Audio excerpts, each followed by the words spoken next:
Mga paluma pero may kalidad na rice buffer stock ibebenta sa Kadiwa Store sa halagang 29 pesos. Tunghayan ang balita kay Catherine Lendicho.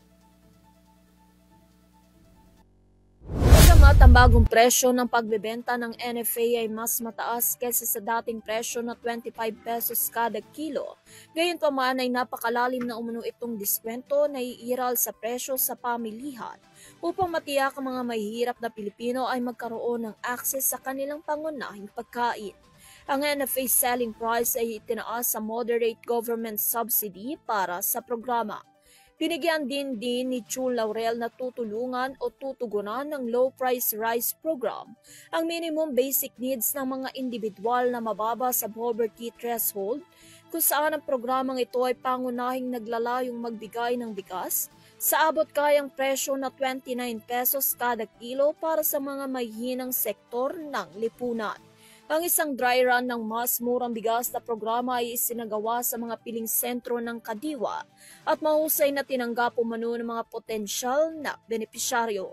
Ang bigas 29 ay tumutugma sa bisyon ni Pangulong Ferdinand Bongbong Marcos Jr. ng isang food secure ng Pilipinas kung saan ang mga pangunahing bilihin ay nasa abot kayang presyo at madaling ma-access lalo na ng mga mahihirap na Pilipino. Sinabi ni Secretary Chu Laurel sa NFA Council na ang pagpapatupad ng programa na binibigyan ng buwanang target volume, procurement cost at selling price ay magkakaroon ng social cost sa pagitan ng 1.39 billion pesos at 1.53 billion pesos bawat buwan. Upang matiyak naman ang supply ng bigas para sa inisyatiba, plano ng Department of Agriculture na mag-import ng 363,697 metriko tonelada ng bigas para madagdagan ang mga pambansang buffer stock, habang ang NFA ay kukuha naman ng 559,535 na metrikong tonelada ng palay mula sa mga lokal na magsasaka. Ang tinatayang halaga ng pag-secure ng mga stock ng buffer ng bigas upang masakop ang 19 na araw ng national consumption ay hindi bababa sa 28.39 billion pesos.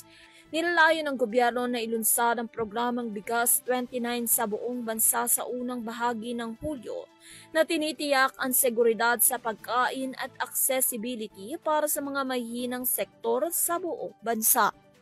Para sa EuroTV News, Catherine Landicho, sumasaludo sa bawat Pilipino.